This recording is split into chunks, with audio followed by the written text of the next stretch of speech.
The captain's voice cut through the cabin like a blade. "Ma'am, you need to get out of that seat. Now!" Every head in the business cabin turned at once. The air seemed to tighten, as if the plane itself had drawn a breath and was holding it. The woman in the aisle seat did not jump. She did not flinch. She looked up slowly, one hand still resting on the armrest, the other on a closed leather briefcase tucked neatly at her feet. Her name was Margaret Lewis, and in that moment, half the cabin decided she did not belong where she was sitting. She was in her mid-50s, hair pulled back simply, no jewelry worth noticing, no designer logos announcing status. A navy blazer, comfortable shoes, the kind of outfit people wore when they expected to work, not be seen. To the captain standing over her, tall and broad-shouldered in a crisp uniform, she looked like an inconvenience that should have known better.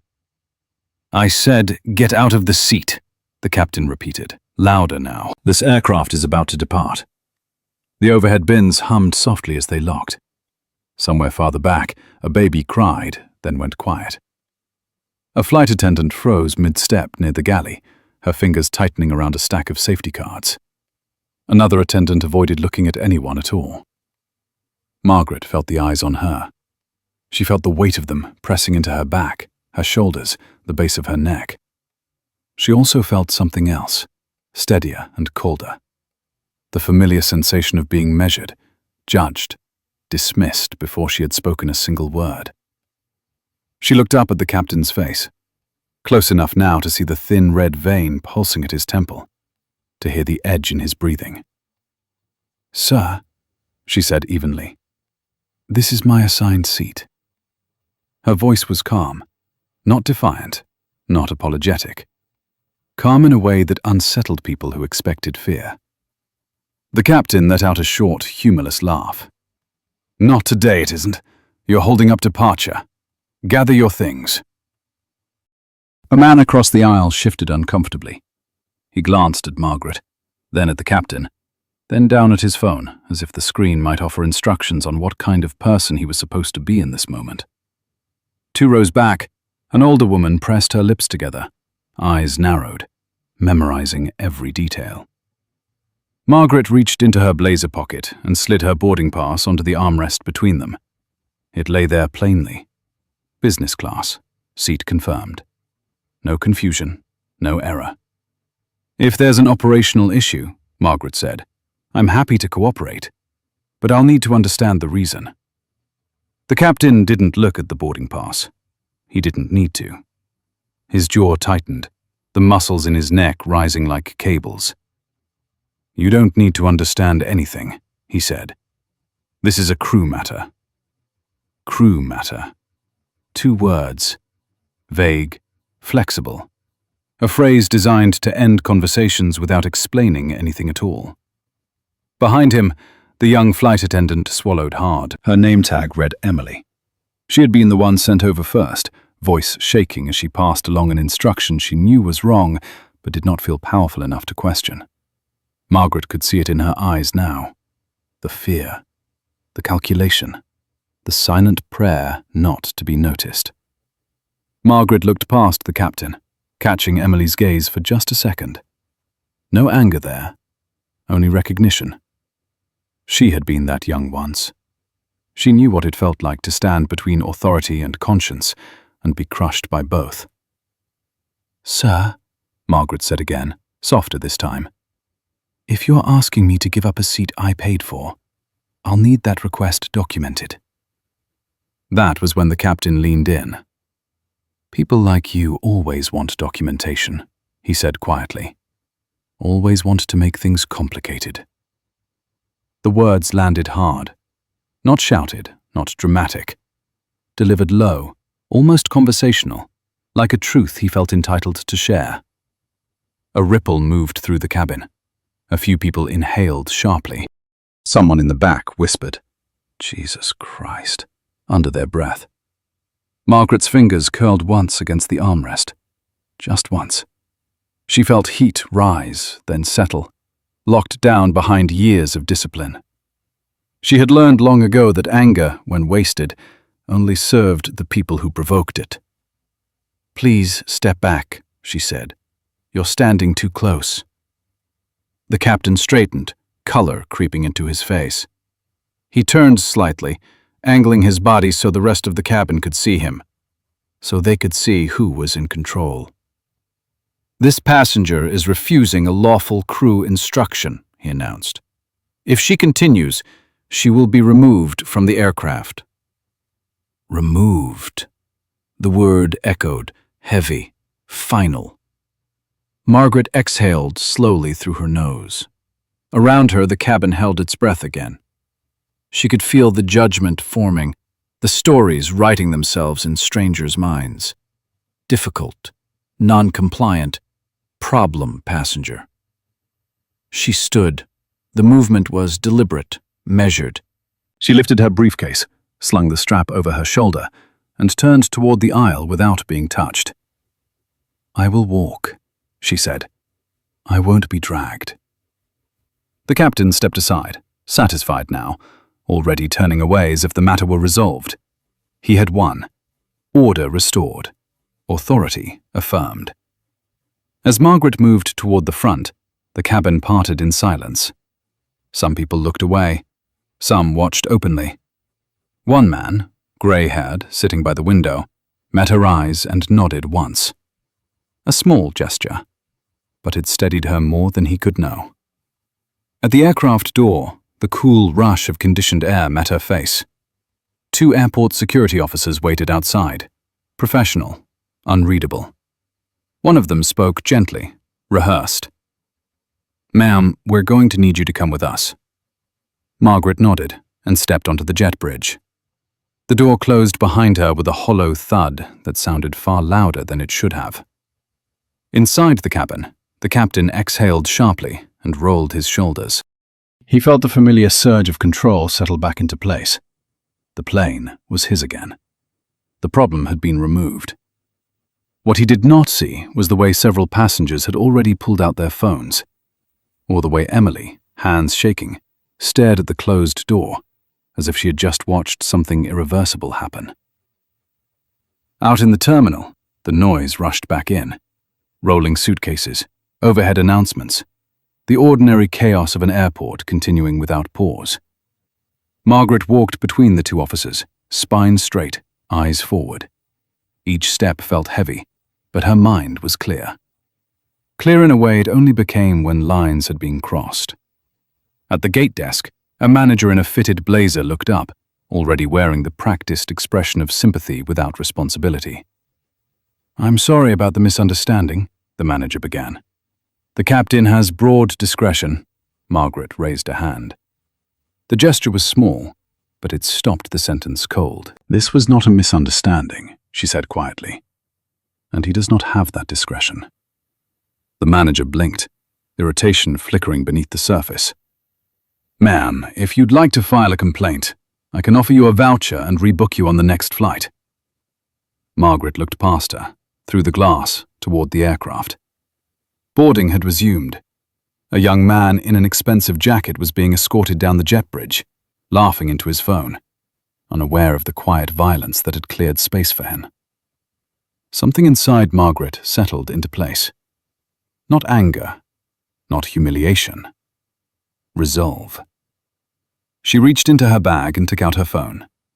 Not to complain, not to argue, to report.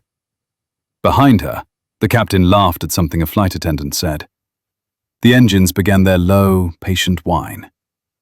He had no idea that in a few minutes, everything he believed about power, about who mattered and who did not, was about to collapse. And for the first time since he had spoken those words, the balance of control began to shift. The call connected on the second ring. Margaret didn't say her name right away.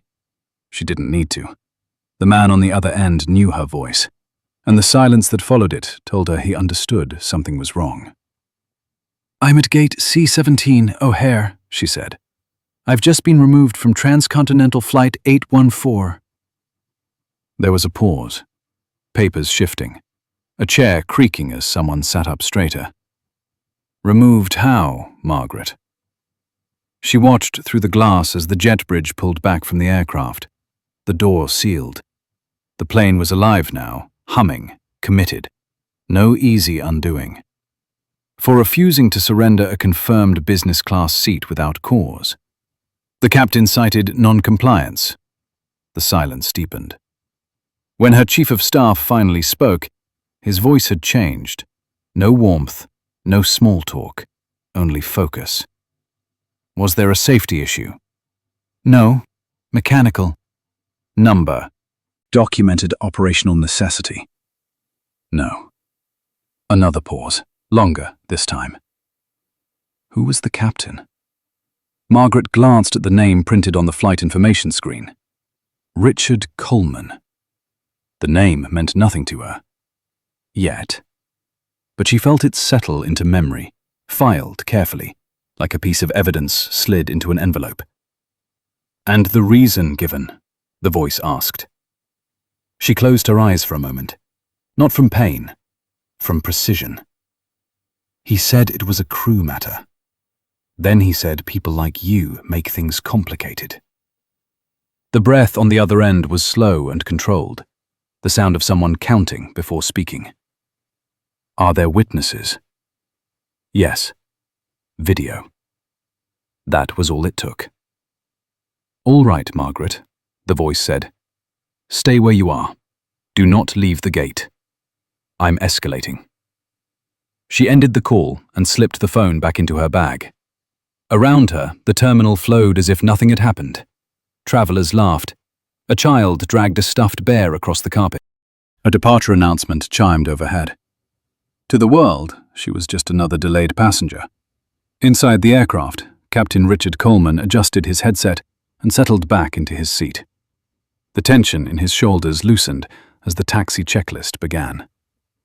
The woman was gone. The disruption resolved. He had handled it cleanly, by the book, as far as anyone could prove. He glanced at the manifest one more time. Seat 2B now showed a different name. Evan Cole, 29.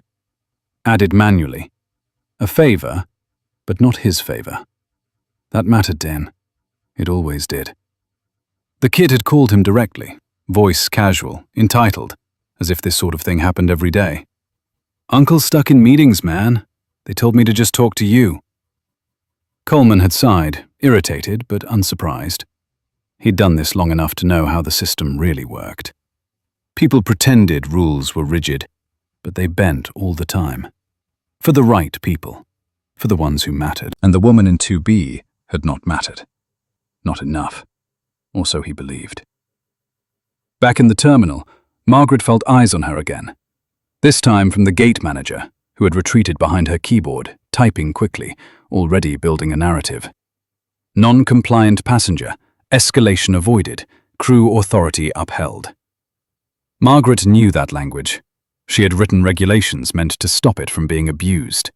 She had testified in rooms full of men who insisted discrimination was subjective, impossible to prove. She walked a few steps away from the desk and sat down in an empty chair near the window. She placed her briefcase on her lap, hands folded neatly over it. Her breathing slowed. She was not upset. She was calculating. Inside the plane, Evan Cole dropped into the wide leather seat with a grin, tossing his jacket into the empty space beside him. He kicked off his shoes, already opening his tablet. Nice upgrade, he muttered, unaware of the ripple of glances moving through the cabin. A woman across the aisle stared openly. A man 2 rows back shook his head once, slowly. Emily, the young flight attendant, approached with a forced smile. "Can I get you anything before takeoff, sir?" He looked up at her, eyes sliding over her face without really seeing her. Whiskey. Double. She hesitated. It was early. She knew the policy. She also knew the look on Captain Coleman's face when someone disappointed him. "Yes, sir," she said. As she turned away, her hands were shaking. In the cockpit, a light flicked on, then another. Captain Coleman frowned. "Ground just called," his first officer said. "They want us to hold position." Coleman frowned deeper. On what grounds? Unclear. They said operational verification. That was unusual. Not alarming. Yet. Outside, a service vehicle rolled slowly toward the aircraft, then stopped. At the gate, Margaret's phone buzzed again. You still there? Yes, good. The FAA command desk has been notified. So has airline corporate compliance. Margaret watched the aircraft through the glass. The engines spooled down slightly. Not fully, just enough to signal uncertainty. What's the status? They've been instructed to pause taxi clearance pending a crew conduct review. Margaret closed her eyes, just for a second. Not in relief, in acknowledgement. Inside the cockpit, Coleman's jaw tightened. This is ridiculous, he said into the radio. We're cleared and ready. Captain, the controller replied calmly. Hold position. Further instructions forthcoming. Coleman leaned back, annoyance creeping into his chest. Probably a paperwork glitch. It happened. He had seen worse. Then his tablet chimed. An internal message. Priority flagged. Crew conduct inquiry initiated. Remain at gate. His fingers stilled. What the hell is this? He muttered. The first officer looked at him carefully now. Not accusing, just alert. Everything okay? Coleman swallowed. Of course it is. Someone's overreacting. But a cold thread had begun to unwind in his stomach. At the gate, the manager's phone rang. She glanced at the screen and stood up too fast. Yes, this is she. Her face drained of color as she listened. Her eyes flicked toward Margaret, sitting calmly, hands folded, gaze fixed on the aircraft. I see, the manager said quietly. Yes, understood. She ended the call and stood there for a moment, frozen, as if her body had forgotten its next instruction. Then she walked toward Margaret. Ma'am, she began, voice tight. Could I ask you to remain available for a moment? Margaret looked up, meeting her eyes. I was planning on it. The manager swallowed. Inside the cockpit, another message arrived. Then another. Coleman's confidence began to fracture, hairline cracks spreading through something he had assumed was solid. Back in the cabin, Emily returned with the drink. She set it down in front of Evan Cole, then glanced toward the cockpit, sensing the shift without understanding it. Sir, she said carefully, we're experiencing a brief delay. Evan barely looked up. Figures. This airline's gone downhill. Emily forced a smile and moved away. The cabin buzzed now. Murmurs, phones lifted again. Outside, a senior station supervisor appeared at the gate, walking fast, not running, but close. Margaret watched him approach and felt the final piece click into place. This was no longer a misunderstanding. This was a reckoning. And inside the cockpit, Captain Richard Coleman stared at the screen in front of him as a single line of text burned into his vision. Federal oversight engaged. For the first time in years, his mouth went dry. He had enforced his authority without hesitation. He was about to learn what real authority looked like. The jet bridge reattached with a muted thump that traveled through the cabin like a warning bell. Conversation died mid-sentence. Screens dimmed. Heads turned. Captain Richard Coleman felt it before he understood it. The subtle change in pressure. The way authority shifted without a word being spoken. He straightened in his seat, fingers hovering over the controls, listening to the unfamiliar stillness. Then the cockpit door opened. Not a knock, not a request. Opened. The senior station supervisor stepped in, tie slightly loosened, face pale in a way that had nothing to do with the fluorescent lighting. He didn't greet the captain, didn't acknowledge rank. His eyes went straight to Coleman's. "Captain," he said quietly, "we need to talk. Now." Coleman forced a thin smile. "You're interrupting a departure." The supervisor didn't smile back. He leaned closer, lowering his voice. "You are no longer cleared to operate this aircraft." The words didn't register at first. They bounced off something rigid in Coleman's mind, something built over decades of habit and unchallenged command. "That's not how this works," Coleman said. "If there's an issue, it goes through the chief pilot." It already did. The supervisor held up a tablet, the screen angled just enough for Coleman to see the header. Federal Inquiry, Crew Conduct. Coleman's breath caught, barely noticeable, but his first officer saw it. The flicker. The moment of recalculation. "This is a mistake," Coleman said. "I had a non-compliant passenger." The supervisor's eyes hardened. "No. You had a documented seat reassignment without cause, followed by a removal request that has now been flagged by the Department of Transportation." The cockpit felt smaller, closer, the air heavier. "Who flagged it?" Coleman asked, trying to keep his voice steady. The supervisor didn't answer right away. He studied Coleman's face, as if weighing how much damage a single sentence could do. "The passenger you removed." The words landed softly. Precisely. Coleman felt irritation spike. That woman. The one who had looked at him like she wasn't afraid. Like he was the one out of place. "She filed a complaint," he said dismissively. "Happens all the time." The supervisor shook his head once. Slow, deliberate. "She didn't file a complaint. She opened a case." Silence swallowed the cockpit. Behind them, the cabin was restless now. Passengers leaned into aisles, murmuring, phones raised openly. A few people had started recording again, not discreetly this time. The delay had crossed the threshold where politeness ended and curiosity sharpened into suspicion. Emily stood frozen near the forward galley, hands clasped so tightly her knuckles had gone white. She watched the supervisor, then the captain, then the first officer.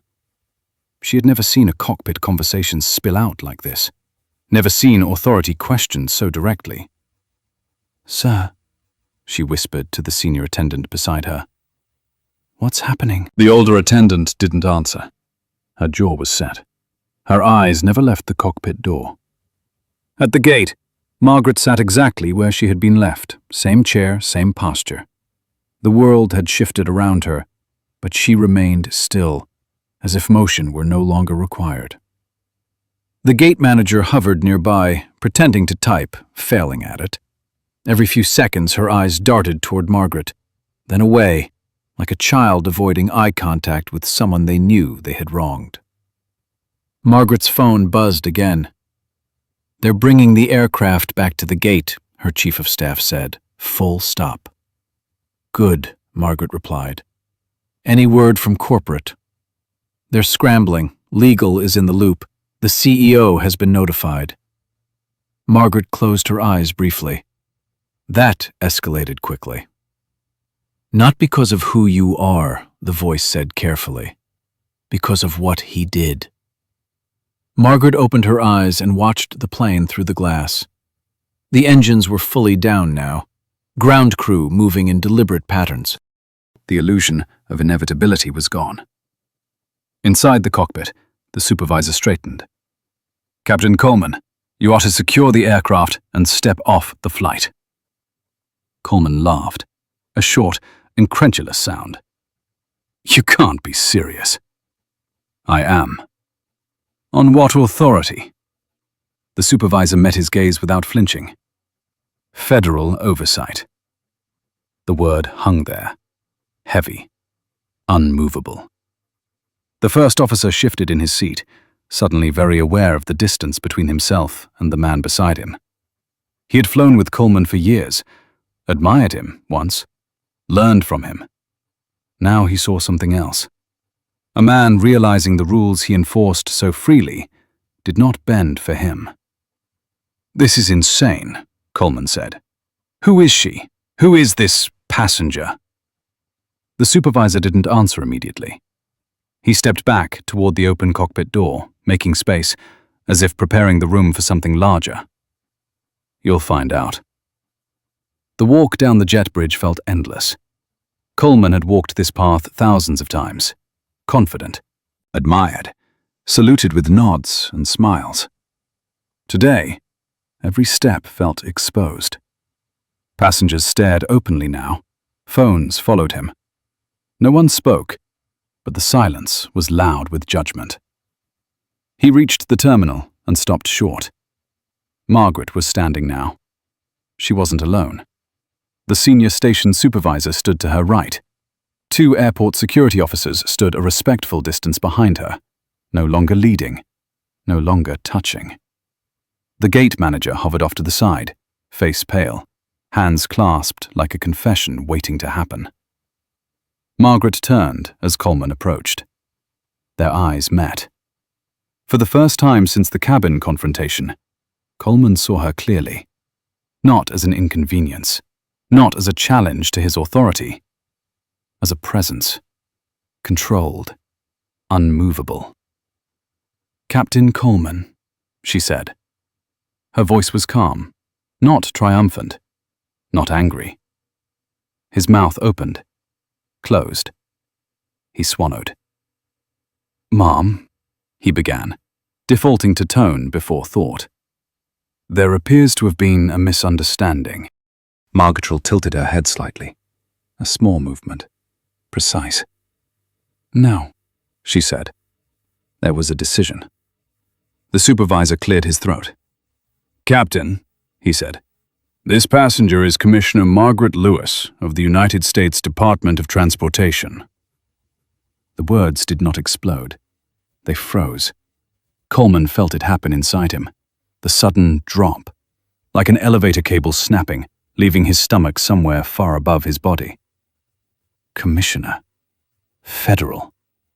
The pieces he had dismissed began to align with brutal clarity. Margaret stepped forward once. Just once. "I oversee civil rights compliance for domestic carriers," she said. "My office investigates misuse of crew authority and discriminatory enforcement of policy." Coleman's hands trembled before he could stop them. He clasped them behind his back, as if posture alone could restore control. "I didn't know," he said. The words came out thin, almost pleading. Margaret looked at him steadily. "You weren't supposed to." Around them, the terminal had gone quiet. Travelers slowed. Conversations stopped. Everyone sensed that something irreversible was unfolding. Captain Coleman's career had been built on the belief that authority was something you wore. Margaret stood in front of him and proved it was something you answered to. And somewhere, far above the noise of the terminal, a phone rang again. This time, it was the CEO. The CEO's voice came through the phone low and urgent, stripped of every layer of confidence it usually carried. "Where are you right now?" Margaret did not answer immediately. She watched Captain Coleman out of the corner of her eye as the question hung in the air. He stood rigid, eyes fixed somewhere just past her shoulder, as if refusing to look directly at the future forming in front of him. "I'm standing at gate C-17, Margaret said. "Your aircraft is at the gate. Your captain is beside me." There was a sharp inhale on the other end. Not loud, controlled. The sound of a man who had just been handed a problem that could not be delegated. "Put me on speaker." Margaret did. "This is Daniel Harper," the voice said, now filling the space between the glass walls and the silent onlookers. "Chief Executive Officer of Transcontinental Airways." A few heads snapped up at the name. Phones shifted for a better angle. The gate manager's knees visibly locked as she straightened, as if posture might shield her from what was coming. "Captain Coleman," Harper continued, his tone measured to the point of coldness. "Are you aware of why this call is happening?" Coleman swallowed. He nodded once, then seemed to remember the phone could not see him. There was a situation with a passenger, sir. A passenger. Harper repeated the words slowly, tasting them. Then he spoke again, quieter. You removed a federal commissioner from her assigned seat without documented cause. You authorized a manual manifest change after removal. You escalated a civil dispute into a security action. And you did all of this on a flagship route during active boarding in front of witnesses. Each sentence landed like a weight added to Coleman's chest. Is that accurate? Coleman opened his mouth, closed it, tried again. I believed I was acting within my discretion.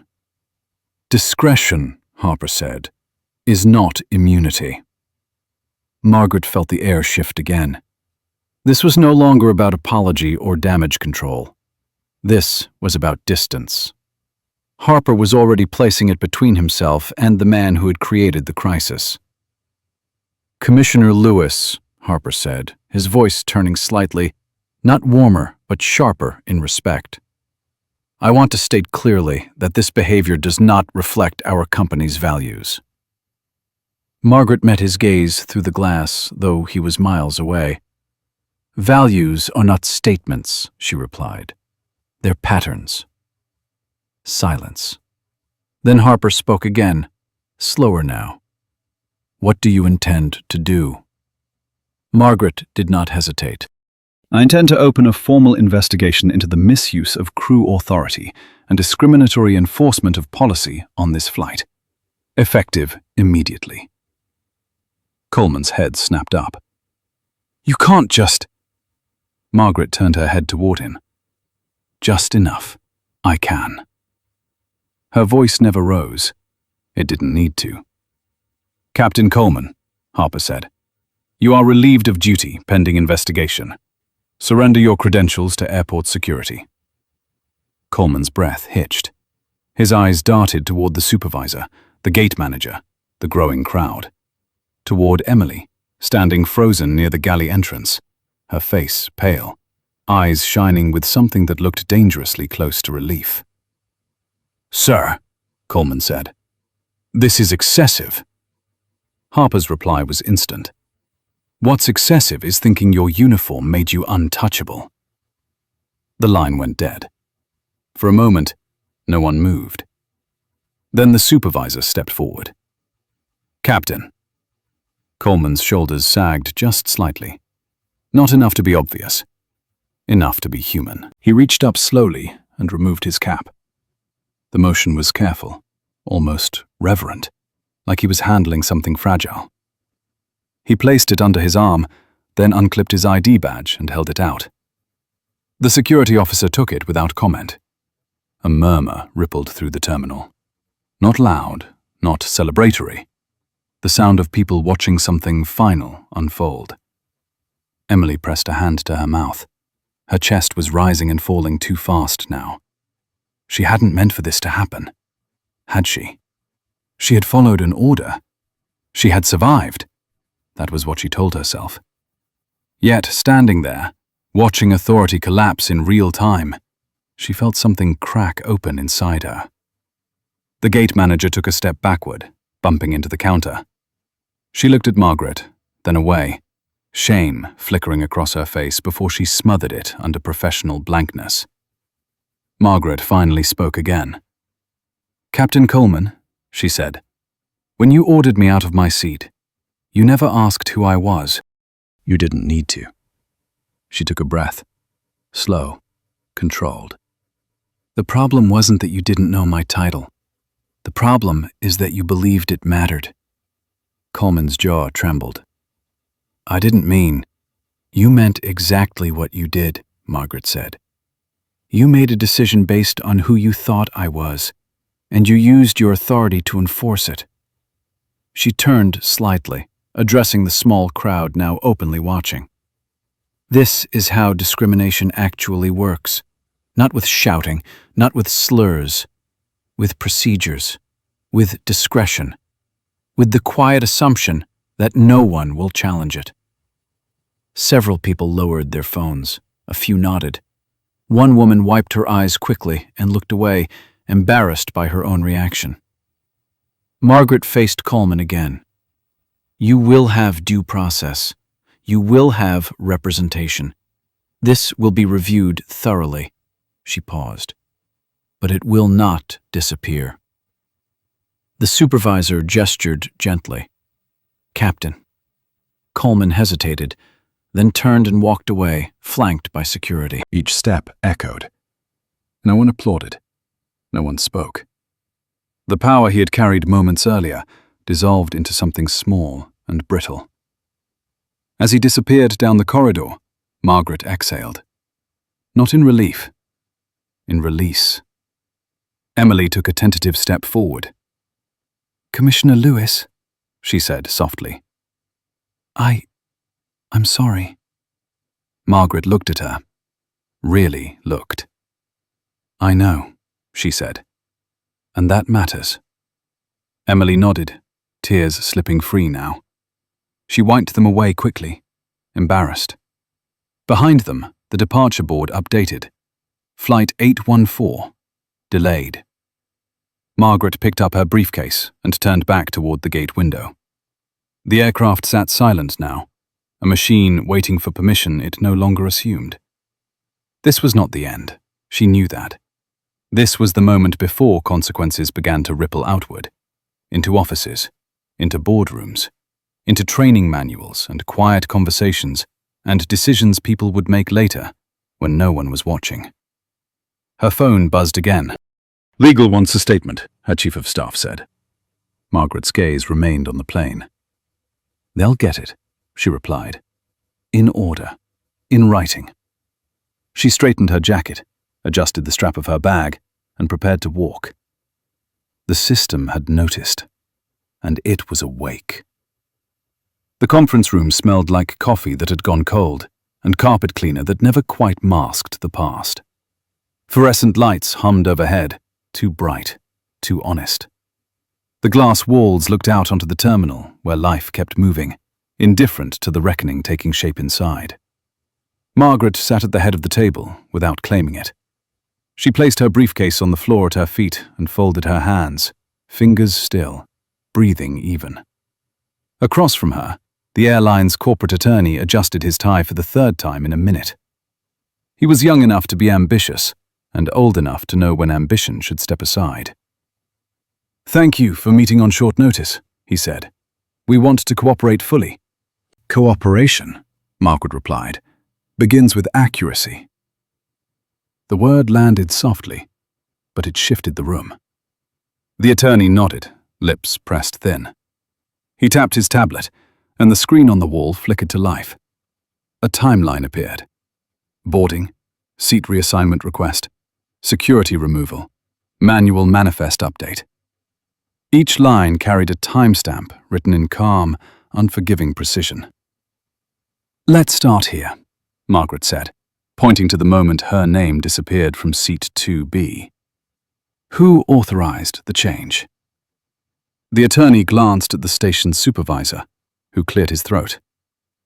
The captain requested it, sir. Ma'am. He said he had a late-arriving guest. Guest, Margaret repeated. Not a ticketed passenger. No, ma'am. And the system allowed a manual override during active boarding. The supervisor hesitated. Technically, yes. It's intended for emergencies, medical needs, irregular operations. This was neither. No, ma'am. Margaret leaned back slightly, eyes never leaving him. Outside the glass, a baggage cart rattled past. Somewhere, an announcement chimed about a flight to Phoenix. Normal life continued, oblivious. Emily sat near the end of the table, hands clasped in her lap. She had been offered water twice and declined both times. Her eyes were red but dry now, focused. She listened as if every word mattered, because she knew it did. Emily, Margaret said gently, can you tell us what the captain said to you before you approached me? Emily swallowed.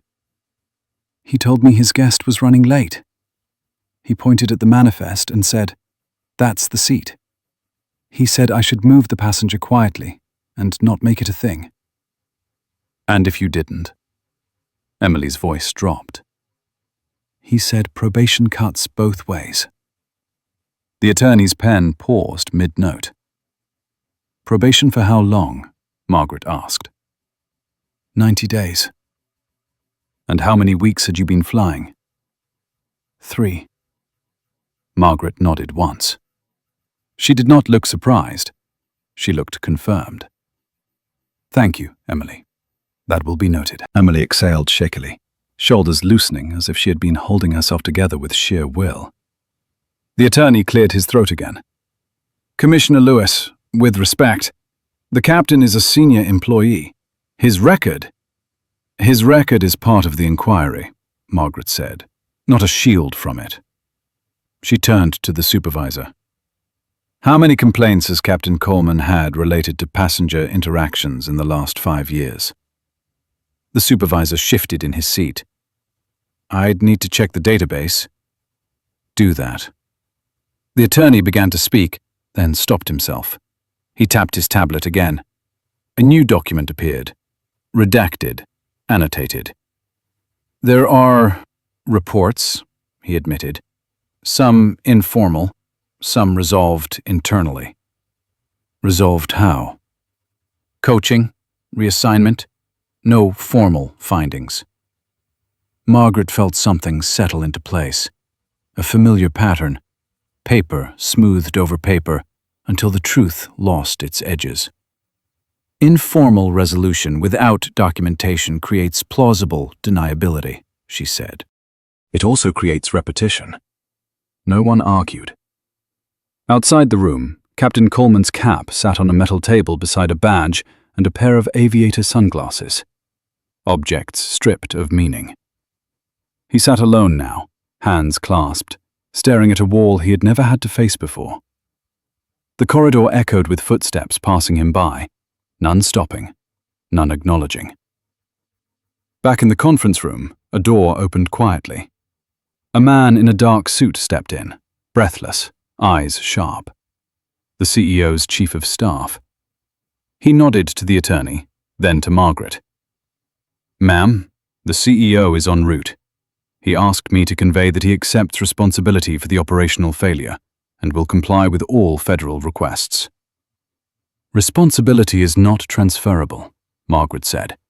Compliance is not optional. The chief of staff nodded again, chastened. Of course. Margaret stood. We are not here to perform remorse, she said. We are here to determine impact and prevent recurrence.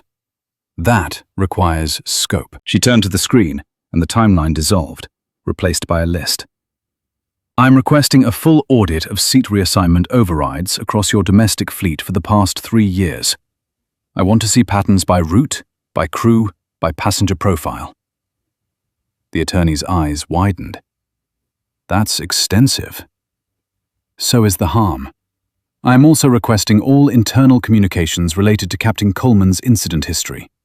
Emails, training notes, union correspondence.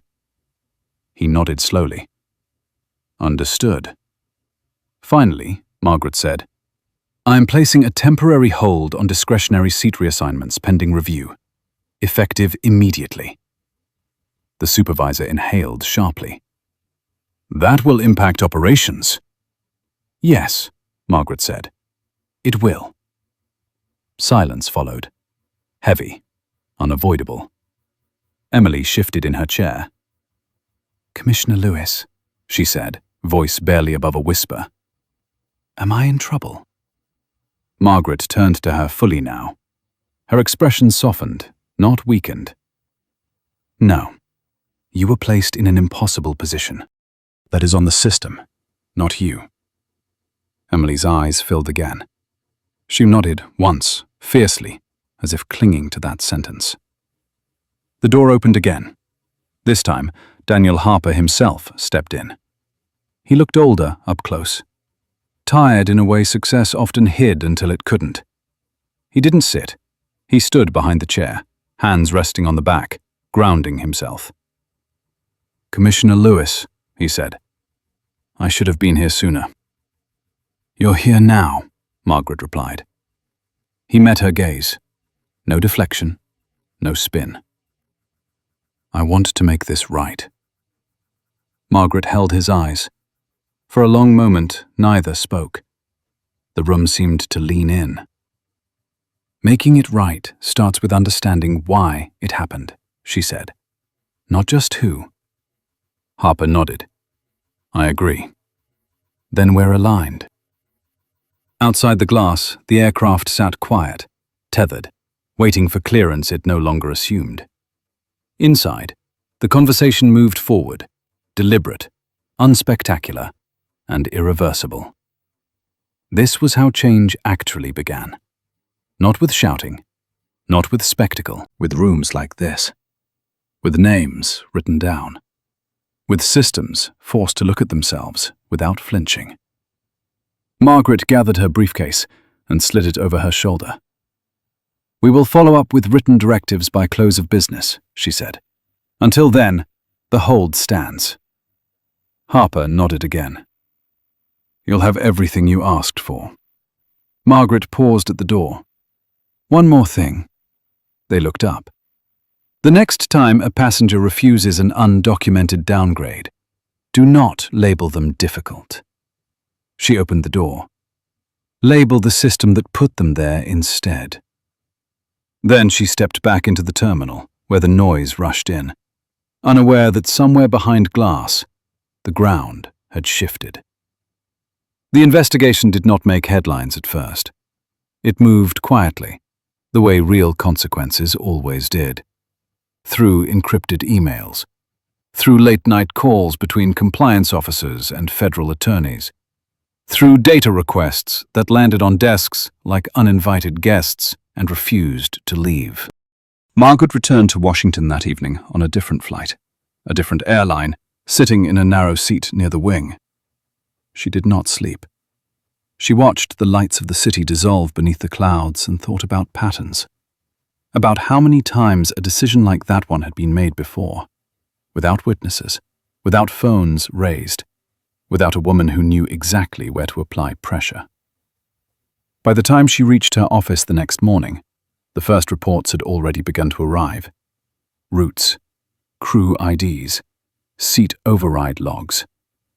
The numbers told a story long before any person did. Certain captains used discretionary reassignment far more often than others. Certain routes showed clusters. Certain passenger profiles appeared again and again, redacted but unmistakable in shape. Solo travelers, older women, people flagged internally as low risk for escalation. The system had learned who it could push. Margaret stood at the window of her office, overlooking the river, hands resting on the cool glass. The city moved below her, indifferent. Buses stopped, traffic lights changed. Somewhere, another plane lifted off without incident. Behind her, her chief of staff laid out the files across the table. "This isn't isolated," he said quietly. Coleman wasn't an outlier. He was a symptom. Margaret nodded. That was the part that sat heaviest. Removing one man was easy. Removing the comfort that had protected him was not. At Transcontinental headquarters, the mood had shifted from panic to dread. Daniel Harper sat at the long boardroom table, jacket off, sleeves rolled up. The faces around him were tight, guarded. Legal, operations, human resources. People who had built careers on anticipating risk and now realized how much they had ignored. "They're asking for 3 years of data," someone said. "That's unprecedented." "What's unprecedented," Harper replied, "is thinking no one would notice." On a screen at the end of the table, Margaret appeared via secure video link. Calm, unmoved, watching them watch her. "This review will take time," she said, "and it will be uncomfortable. That is not accidental." One of the executives leaned forward. "Commissioner, with respect, public disclosure will happen," Margaret said. "Selectively, transparently, in a way that reflects reality, not spin." Silence followed. the kind that acknowledged a line had been crossed and could not be uncrossed. Back at the airport, Captain Richard Coleman sat alone in a small room with no windows and too much light. His phone had been taken, his badge gone. Time stretched oddly, elastic and punishing. He replayed the moment again and again. The way she had looked at him. The way he had spoken. He told himself he hadn't meant it that way, that he treated everyone the same, that this was being blown out of proportion. But the room offered no agreement. A knock came at the door. A union representative stepped in, expression unreadable. "Richard," he said, "they're suspending you pending review." Coleman nodded numbly. "I figured." The representative hesitated. "There's something else." Coleman looked up. "They're not appealing it. Not this time." The words sank slowly. The union had always been there, always shielded, always negotiated the edges. Not this time. Emily received the email while standing in her apartment kitchen, still in uniform, staring at a sink full of dishes she hadn't had the energy to wash.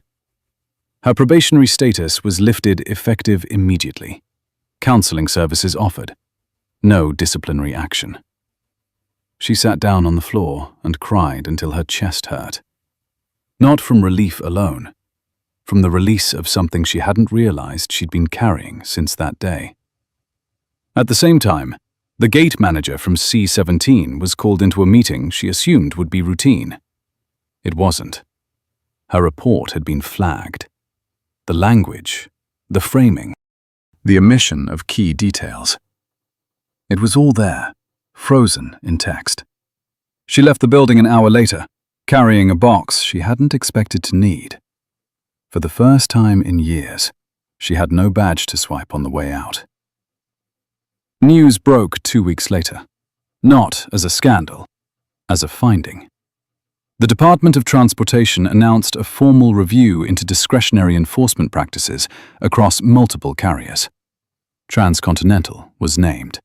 Not accused, examined. Stock dipped. Not catastrophically.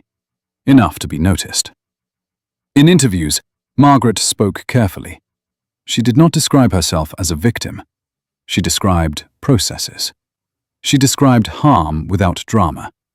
She described how authority, when left unchecked, developed habits. In living rooms across the country, people listened. Some recognized themselves in the passengers who had looked away. Some in the ones who had filmed. Some in the young flight attendant who had followed an order because she feared losing everything. Captain Coleman watched one of those interviews from his couch, the sound muted. His name was not mentioned. His image did not appear. That, somehow, hurt more. He had believed his power came from the uniform, from the cockpit door that closed behind him. Now he understood it had always come from silence. And the silence was gone. Margaret read the final preliminary report late one night, alone in her office. She underlined sections, wrote notes in the margins. The language was clinical. The implications were not. She closed the folder and leaned back, eyes closed, just for a moment. This was not justice. Not yet. This was groundwork. Her phone buzzed. "Corporate has accepted the interim consent measures," her chief of staff said. "Training overhaul. External oversight. Passenger Rights Office reporting directly to DOT." Margaret opened her eyes. "Good," she said. "Then we keep going." Outside, the city slept. Somewhere, another captain prepared for another flight, unaware that the rules he thought were flexible had begun to harden. And somewhere else, a woman sat in an aisle seat, unaware that a quiet shift was underway, reshaping the space around her, one procedure at a time. The story had never been about one seat. It had been about who decided who deserved to keep it. And that question was no longer rhetorical. By the time the consent order was drafted, the language had lost all softness. It was precise, narrow where it needed to be, expansive where it mattered. Each sentence had been weighed by attorneys who understood that words were not symbols here. They were tools. Tools that would either cut cleanly or fail completely. Margaret sat at her desk as dawn crept across the Potomac, reading the final version line by line. Training requirements, reporting thresholds, mandatory documentation for every discretionary seat reassignment, independent review panels, a new passenger rights office with authority that did not flow upward through corporate channels, but outward toward the federal government. This was not punishment. It was architecture. Her chief of staff stood nearby, hands wrapped around a mug he had reheated twice and forgotten both times. Harper signed, he said. No pushback, no revisions. Margaret nodded. He had no leverage left. The numbers had stripped it from him. At Transcontinental, the atmosphere had shifted again. Panic had given way to something colder. Survival. Executives sat through briefings that felt less like meetings and more like interrogations. Charts were projected, patterns circled. Names appeared more than once in places they should not have. No one joked anymore. No one checked their phones. When the head of operations spoke, his voice cracked. "We thought we were managing risk," he said. "We were normalizing it." Across the table, Harper stared at the wall. He had not slept well since the call at the gate. In private moments, the scene replayed itself without mercy. The way Margaret had stood, the way Coleman had unraveled, the speed with which the narrative had escaped corporate containment. He had spent years believing culture was something you shaped with slogans and town halls. He now understood. It was shaped by who you protected when it mattered. Captain Richard Coleman learned of the consent order from his attorney. They sat across from each other in a small office that smelled faintly of dust and stale paper. Coleman's hands were folded on his knees, knuckles pale. He looked older than he had on the flight deck. Smaller. "They're not just disciplining you," the attorney said carefully. "They're changing the system." Coleman swallowed. "Does that help me?" The attorney hesitated. "No." The words landed without cruelty, without apology. "Your license is under review. Your conduct will be cited as part of a broader pattern." Coleman nodded slowly. He had expected this, or told himself he had. Expectation did not dull the impact.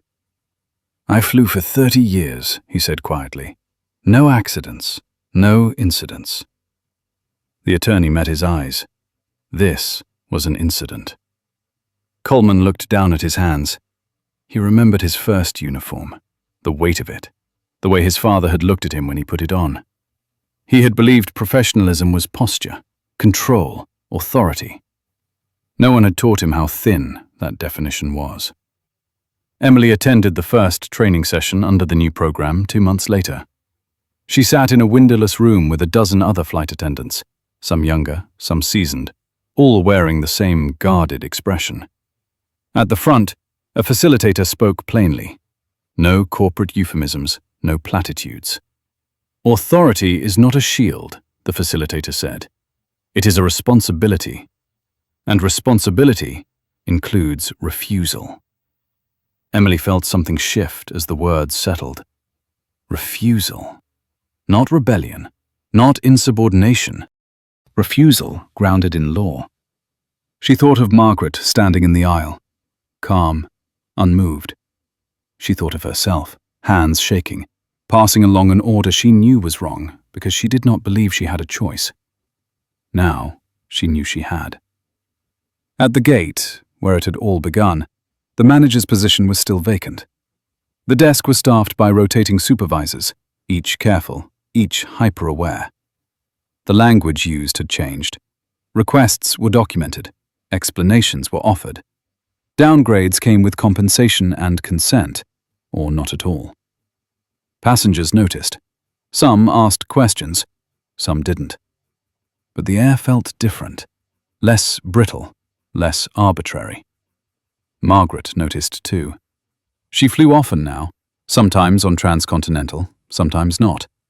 She never announced herself, never corrected anyone who assumed she was just another older woman traveling alone with a briefcase and a tired expression. That anonymity mattered. On one flight, a gate agent approached her with a polite question about a seating preference. When Margaret declined, the agent smiled and said, "Of course. Let me know if you need anything." No pressure, no edge. Margaret sat down and closed her eyes, listening to the sound of boarding, the scrape of wheels, the murmur of voices, the ordinary ritual of movement. This was what equity looked like in practice. Not spectacle, not fear. Predictability. At a congressional hearing weeks later, Margaret sat behind a microphone beneath harsh lights. Lawmakers asked questions that ranged from thoughtful to performative. She answered each with the same steady cadence. "This is not about bad actors," she said at one point. "It is about good systems that allow bad behavior to hide." A representative leaned forward. "Are you saying this could happen again?" Margaret met his gaze. "I'm saying it will, if we stop paying attention." The clip ran that evening on cable news. It did not go viral. It did not trend, but it was watched by people who mattered. Regulators, union leaders, executives who understood the cost of ignoring a warning when it arrived quietly. Daniel Harper watched it alone in his office long after everyone else had gone home. He muted the television and stared at the dark screen. For the first time since becoming CEO, he wondered what kind of leader he had been when no one was looking. The consent order went into effect at midnight. No ceremony, no press conference, just an email sent, acknowledged, archived. Margaret marked the time in her notebook and closed it. This phase was complete. The work was not. Somewhere over the Midwest, a flight cruised at altitude, cabin lights dimmed. A passenger shifted in her seat, unaware that 1,000 decisions had been made so that she would not have to question whether she belonged there. Margaret knew that progress did not announce itself. It accumulated, quietly, incrementally, and she also knew that systems only changed when someone refused to move. Not because they were powerful, but because they were right. The reckoning had passed its loudest moment. What remained was something far more difficult. Sustainment. And that, she understood, would be the real test. Margaret returned to flying a week later. Same airline, same route, though nothing else was quite the same. She walked down the jet bridge with the quiet confidence of someone who had watched authority bend and learned how to hold it steady. Her briefcase swung lightly at her side, her heels clicking softly against the metal grating. The airport hummed with life around her, oblivious to the ripple she had set in motion.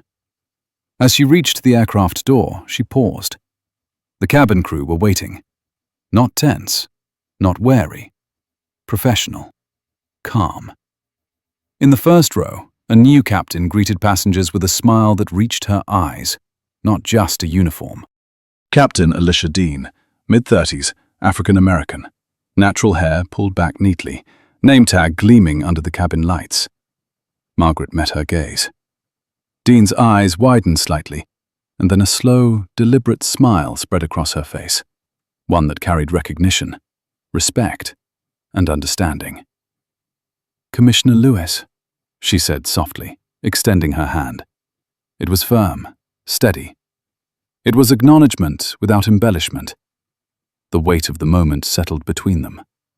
Margaret shook her hand, feeling the sincerity in the grip. It was the first time in months she felt entirely comfortable stepping into a space she had once been forced out of.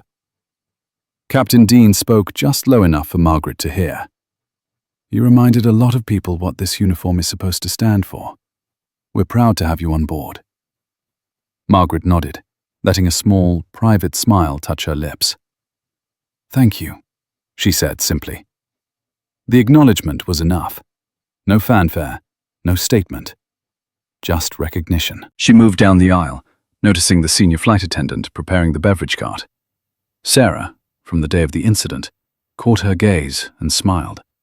A real, open expression of gratitude, fleeting but undeniable. Margaret returned the smile, knowing the change she had started was now visible in faces, actions, and attitudes. She settled into her seat, 2B, her briefcase tucked neatly under the armrest as she had always preferred. The cabin was quiet, the lighting soft, the hum of the engines a gentle pulse. It felt right, balanced, equitable. Margaret exhaled slowly, letting the air fill her lungs fully. There was no tension now, no fear, no question about who belonged. Just calm, steady, rightful occupancy. The lessons had been absorbed. The authority had been realigned. She unzipped her briefcase, pulled out her notes, and began to work. The plane pushed back from the gate with perfect timing, lifted smoothly into the sky. Around her, the cabin moved in harmony, a reflection of rules applied evenly, respect maintained, dignity intact. Margaret leaned back in her seat, eyes scanning the cabin once more, and allowed herself the quiet satisfaction of justice delivered. It was not loud, not dramatic, but it was absolute. Authority had been tested, misused, and corrected. Patterns had shifted, and the impact would be felt far beyond a single flight. She thought of the ripples, the systemic changes, the people who had watched, learned, and acted differently because of that moment. And she knew, finally, that real power did not lie in a uniform, a badge, or a title alone. It lay in judgment exercised with courage, in action taken with principle, and in the unyielding presence of integrity.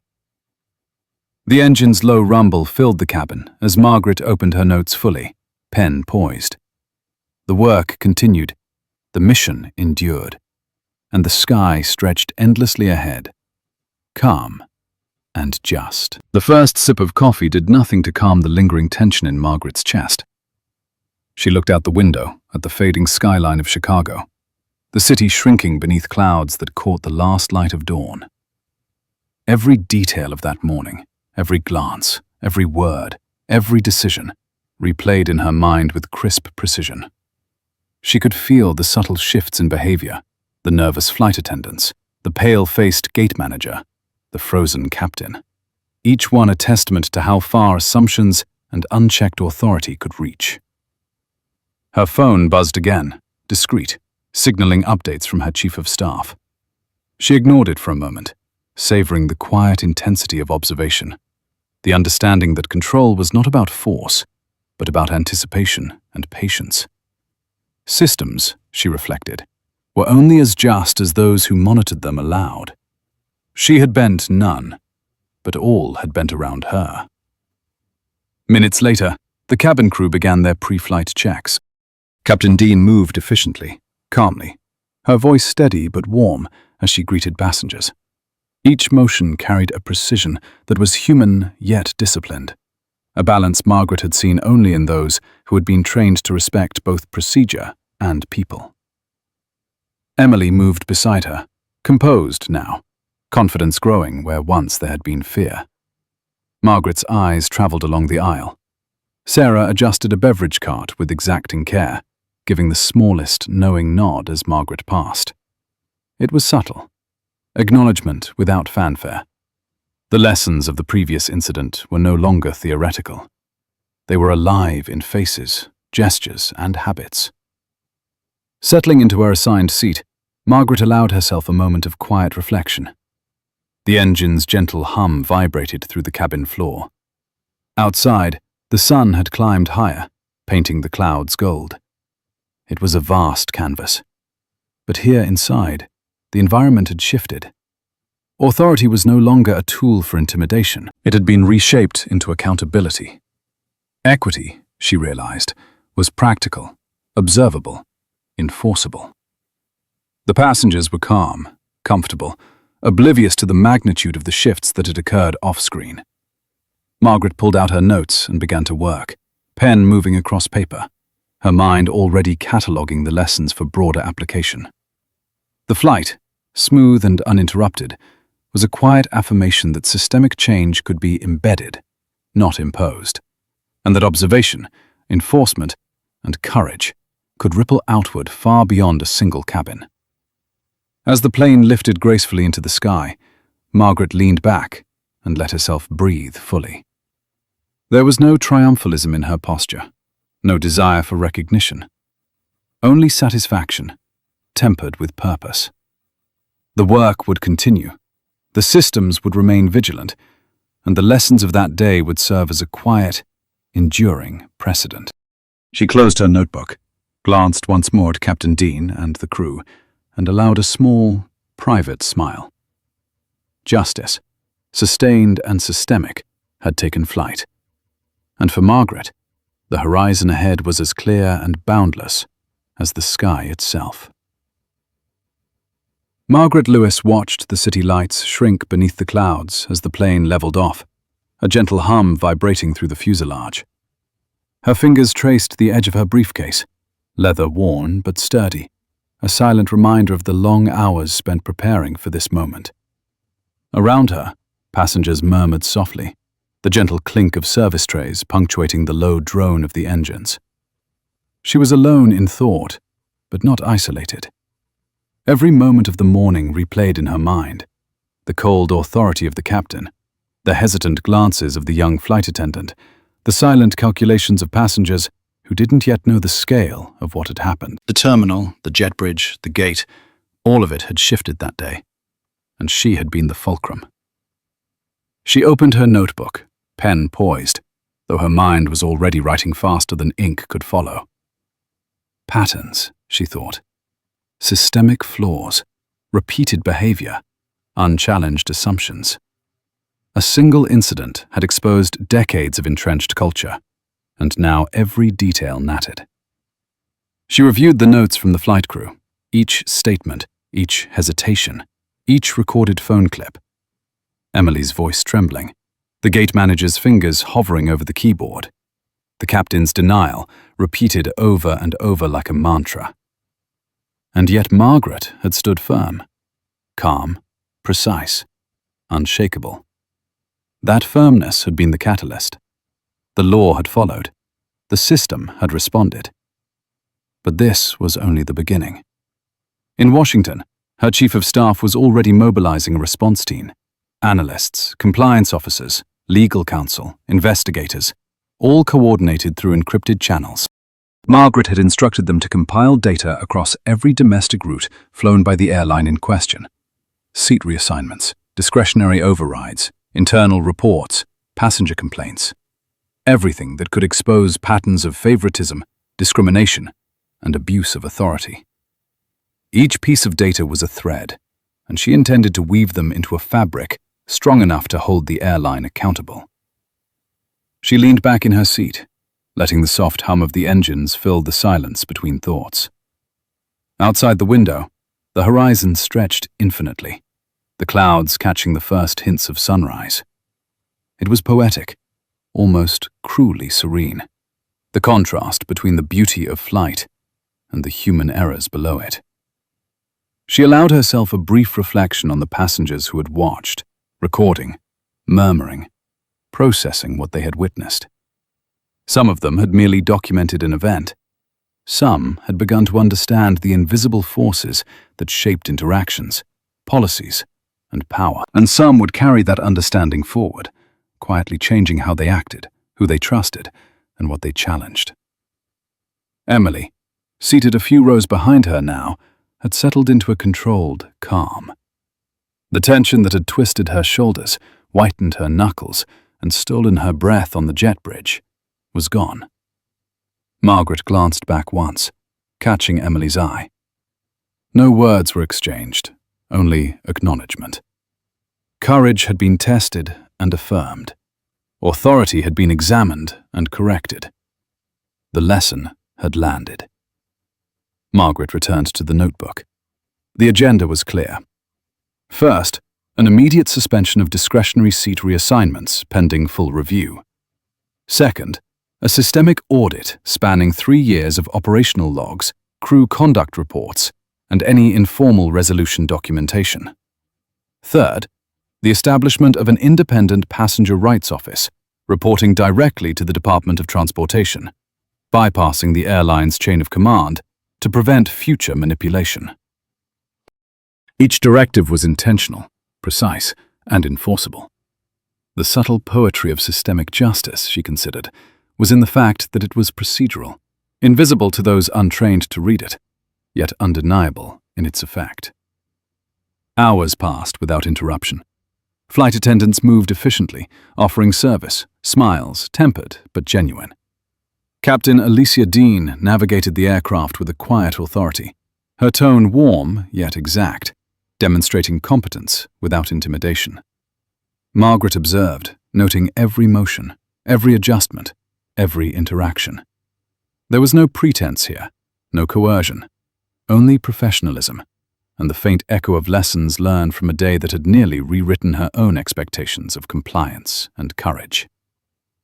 The first official report arrived mid-flight, compiled by analysts who had already begun processing the raw video and witness statements.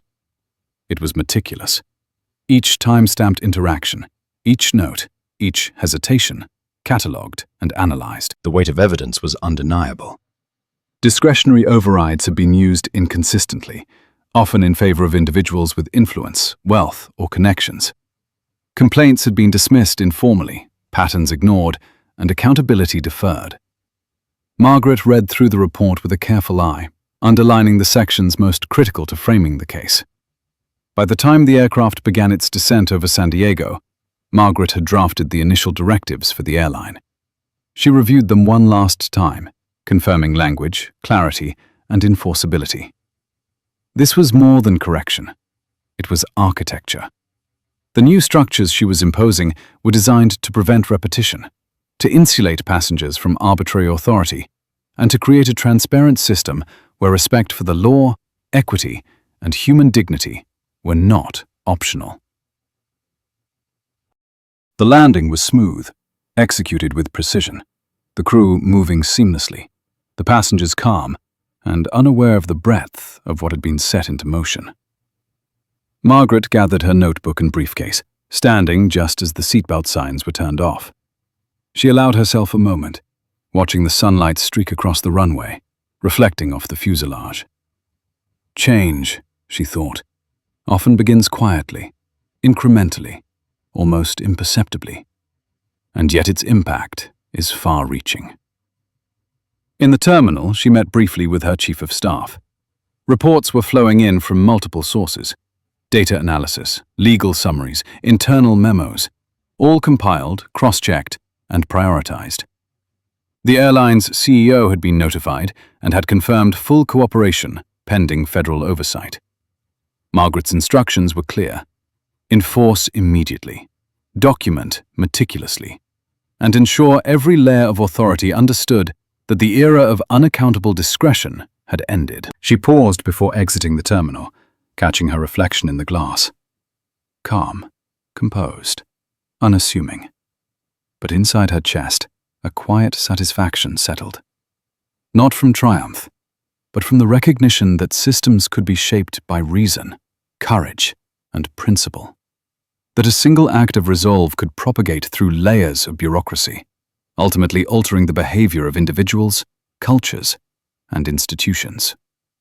Margaret stepped outside into the morning sunlight, the airport alive around her, oblivious to the subtle but monumental shift that had occurred. The hum of activity, the rolling of luggage, the distant roar of departing aircraft, all continued. But now, within a framework she had influenced. The ordinary world had not noticed, yet it had already begun to bend. She reached for her phone once more, sending a brief message to Emily, Sarah, and the team monitoring compliance. Maintain vigilance, report any deviations immediately, and document everything. Every gesture, every decision, every record mattered. The work was far from over. The moment of reckoning had passed, but the moment of vigilance was eternal. As she walked toward the elevator, Margaret reflected on the journey, the indignity, the resolve, the execution. A passenger's seat had been the spark. Procedure, law, and courage had fanned it into a transformative blaze. And now the precedent was set. For those watching, understanding, or managing the systems she had touched, a new awareness had been instilled. Authority is measured not by uniform, title, or title alone, but by adherence to justice, transparency, and accountability. Margaret exhaled deeply. The sun climbed higher, illuminating the airport with golden clarity. And with that clarity came the quiet, uncompromising certainty that the work she had begun would resonate, not only in that terminal or on that airline, but across every decision-making space where justice and equity were still optional. If you were inspired by this story of courage and accountability, hit like, subscribe, and comment the 3 words, "Justice always wins."